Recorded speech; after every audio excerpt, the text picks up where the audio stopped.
कभी deep fake picture तो कभी आवाज की नकल।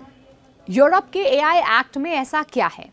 अब यूरोप के एआई एक्ट के बारे में हम आपको इस वीडियो के जरिए बताने की कोशिश करेंगे, लेकिन उससे पहले अगर आपने हमारा चैनल सब्सक्राइब नहीं किया है तो जल्दी से उसे सब्सक्राइब कर लें।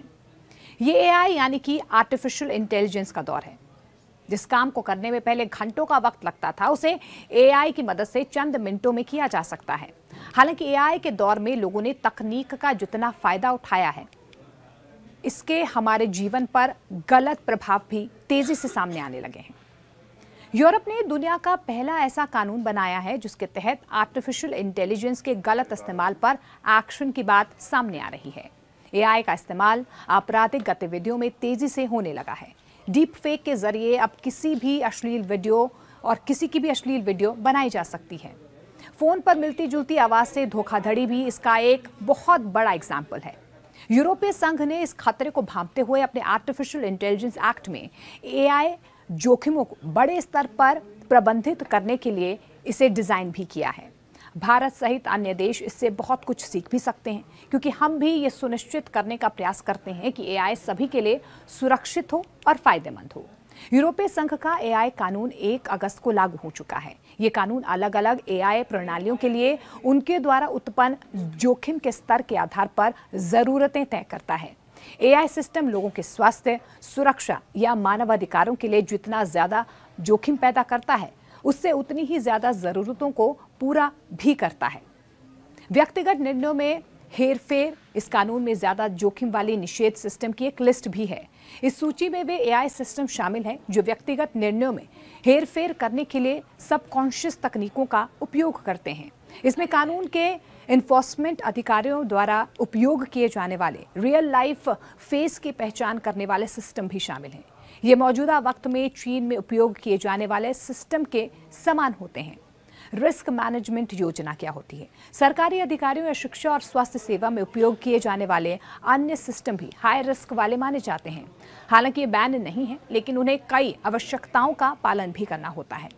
उदाहरण के लिए इस सिस्टम के पास अपनी रिस्क मैनेजमेंट योजना होनी चाहिए। साथ ही इसे क्वालिटी डेटा का सिस्टम की ट्रेनिंग, कितना ये सटीक है, मजबूत साइबर सुरक्षा आवश्यकताओं को पूरा भी करना चाहिए। निश्चित स्तर की मानवीय निगरानी सुनिश्चित भी होनी चाहिए।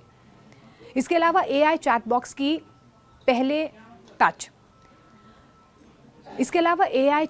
की जानकारी आपको पहले ही देनी होगी। कम जोखिम वाले एआई सिस्टम जैसे कि कई चैटबॉक्स को केवल कुछ पारदर्शिता आवश्यकताओं का पालन करना होता है। उदाहरण के लिए व्यक्तियों को बताया जाना चाहिए कि वे एक एआई बोट के साथ बातचीत कर रहे हैं, ना कि किसी वास्तविक व्यक्ति के साथ। एआई द्वारा उत्पन्न छवियों और पाठ में स्पष्टीकरण भी शामिल होना चाहिए कि वे एआई द्वारा उत्पन्न किए गए हैं, ना कि किसी मानव द्वारा। नामित यूरोपीय संघ और राष्ट्रीय प्राधिकरण निगरानी करेंगे कि यूरोपियन संघ के बाजार में उपयोग की जाने वाली एआई प्रणालियां इन आवश्यकताओं की अनुपालन करती हैं या नहीं करती हैं, और गैर अनुपालन के लिए जुर्माना जारी किया जाएगा। एआई नियंत्रण के लिए ये संगठन आगे आए। एआई क्रांति को नियंत्रित करने के लिए कार्रवाई करने वाला ईओयू पैच।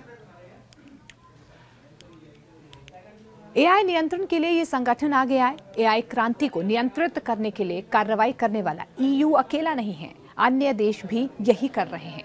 इस साल की शुरुआत में 46 सदस्य देशों वाले अंतर्राष्ट्रीय मानवाधिकार संगठन काउंसिल ऑफ यूरोप ने पहली अंतर्राष्ट्रीय संधि को अपनाया है, जिसमें एआई को मानव अधिकारों, लोकतंत्र और कानून के शासन का सम्मान करने की आवश्यकता थी। कनाडा भी एआई और डेटा बिल पर चर्चा कर रहा है। ईयू कानूनों की तरह ये उन जोखिमों के आधार पर कई एआई प्रणालियों के लिए नियम भी निर्धारित करेगा। तो इस तरीके से ईयू की तरफ से एआई को लेकर कई नियम और कई प्रणालियां जो हैं वो सामने आ रही हैं, और यही कहा जा रहा है कि आने वाले वक्त में भारत भी इन नियमों को लागू कर सकता है। आपको हमारे वीडियो कैसे लगते हैं आप कमेंट सेक्शन में कमेंट कर सकते हैं, लेकिन ताज़ा तरीन खबरों के लिए आप बने रहिए न्यूज़ 18 इंडिया के साथ।